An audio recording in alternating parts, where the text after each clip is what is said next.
At least 2 people have died in KwaZulu-Natal due to severe weather conditions. The Cocta Minister Nkosini Hlabisa made the announcement at a media briefing this morning. We've seen heavy rains lash the province, resulting in floods that left in its wake a trail of destruction. It's reported that more than 400 households were affected. More than 200 schools have been impacted too. Hlabisa is urging residents to heed weather warnings. Yes, in KwaZulu-Natal, we learned this morning there are 2 fatalities emanating from the disaster. The reason is very clear. We keep on getting information. As it was a long weekend, new information has transpired that indeed there were 2 people around eThekwini, not in this district, who passed on as a result of the disaster. And Newzroom Afrika's Phila Mthembu joins us with the latest from a place called Impendle, which I think, Phila, is about 132 kilometers away from Durban proper in the Mngungundlovu municipality. Just talk to us about what you're witnessing there and how the locals have been impacted. Absolutely, Iman. So as you can see from those visuals, complete devastation.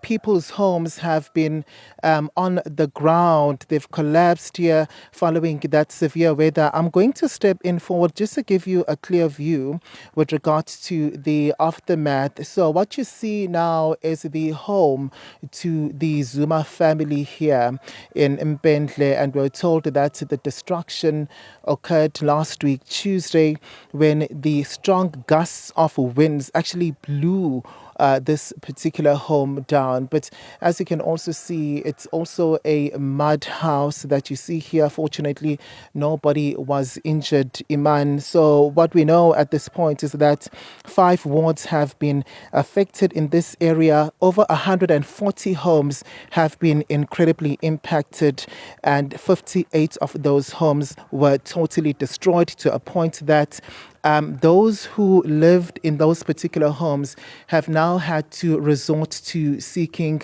shelter from their neighbors, as well as their relatives from areas that were not affected. And also, as you've mentioned, 2 people being confirmed to have died from the severe weather. I'm going to bring in shortly into the conversation somebody who lived here, who now has resorted to staying over at a neighbor's house. Her name is Lindiwe, but as we make our way to her, Iman, the Cocta Minister was here, as well as the Premier of KZN, to visit these affected families. And what they have been saying is that they are completely shocked by the amount of damage and destruction. And as we stand here, there are still also iron sheets on the ground, telling a story of where their roof is now. And at this particular point, they don't even know where to from here. Mam Lindiwe, siyabonga kakhulu ngesikhathi sakho. Siyabona ikhaya lakho ukuthi licekeleke kanjani phansi. Inhliziyo yakho uye wasitshela ukuthi ibhlungu kakhulu. Mhlambe mangasusibuyisele back to uLesibili ngesikhathi kwenzeka lesi sigameko, yini into ongasitshela yona? Kwaphephuka isikhathi ngicathiwa ku-8 kwanyakaza indonga kwaqala ukuthi kwaba le side la left ngaleni wasaluthayela phezulu, kwahamba uthayela waphephuka washayisa kamakhelwane, walimaza kamakhelwane. Kwasengena naground nawathapheka nawo, kwaphuma uthayela, kwalima nje into eziningi nje. Nani kuphi lendawo ngesikhathi kwenzeka lokho? Ubaba esekhaya wela ngaphakathi, mina ngangila around. Washuthi-ke uma sekwenzekile sathuthela ngale emxhasweni lo ngaleni. Kade kukhona uminister no premier earlier namhlanje. Mhlambe ungazuthi kukhona okuhle okubona kwenzeka njengoba bafikile la ukuzoletha usizo, nanokuthi yiluphi usizo mhlambe abanikeze lona? Basinikezile ukudla injenga negrosa, amabhodwe, izinto nje izinto ezincane bese kuzoba yingubo kwazoba lokhu useyili nestofu se-gas. Right. In terms of ukuthi kwakhiwe indlu lena bashilo yini ukuthi bazonisiza ngalokho because igas angicabanga ukuthi izokwazi ukuthi inilekelele ukuthi kwakheke ikhaya leli ekubeni ikhaya lona into ebalekile njengamanje and into enidingayo. Bashile bathi basohlanganisa ngokuthi bathi bazosiza kanjani ukuze bakwazi ukuthi basivuselele umuzi. Abasho ukuthi into isikhathi singanani? Ayizange basisho isikhathi. Okay. Kodwa bathe report izofika. Batshethi bazofika nini. Kodwa isikhathi abashongo ukuthi isikhathi ubani. Siyabonga kakhulu ngesikhathi sakho ma.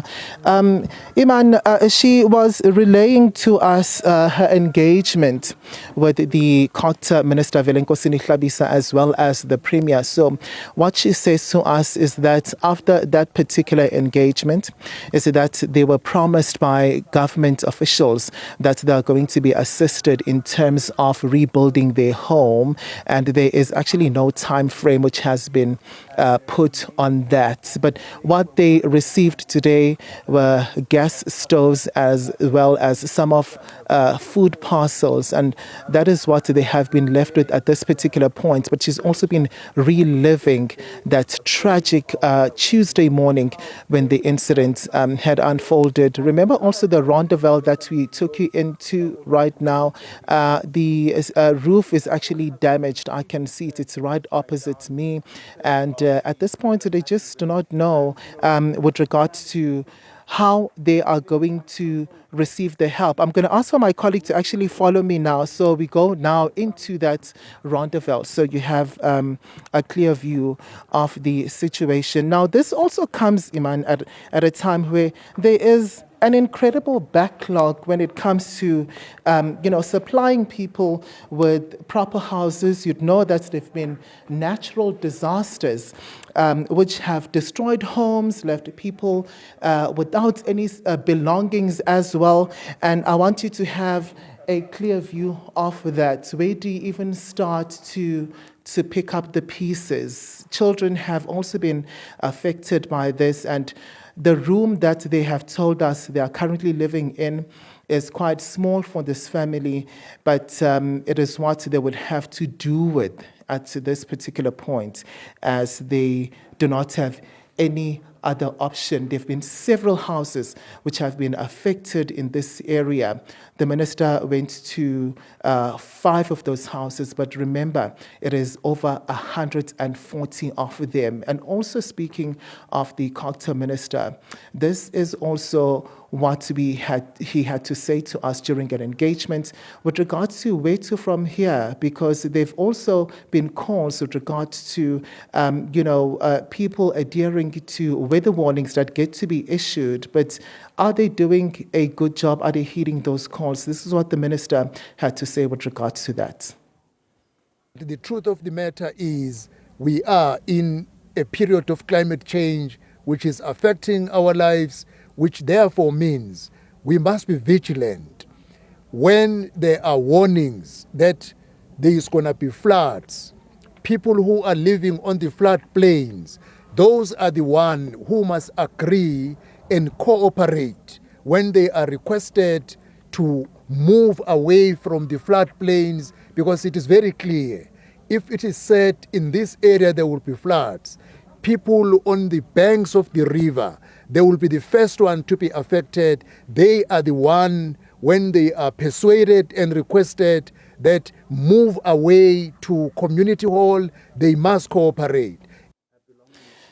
The issue of climate change being mentioned there by the minister, saying that it is unfortunately an unfortunate reality that now people have to live with, as we've been seeing over the years, the impact that climate change has had. But the truth still does remain, though. I mean, since climate change does not seem to be going anywhere, now do these people have to live each day holding their breath, completely filled with anxiety and not knowing what may happen overnight, because inclement weather usually strike overnight, especially in most cases where destruction is actually seen.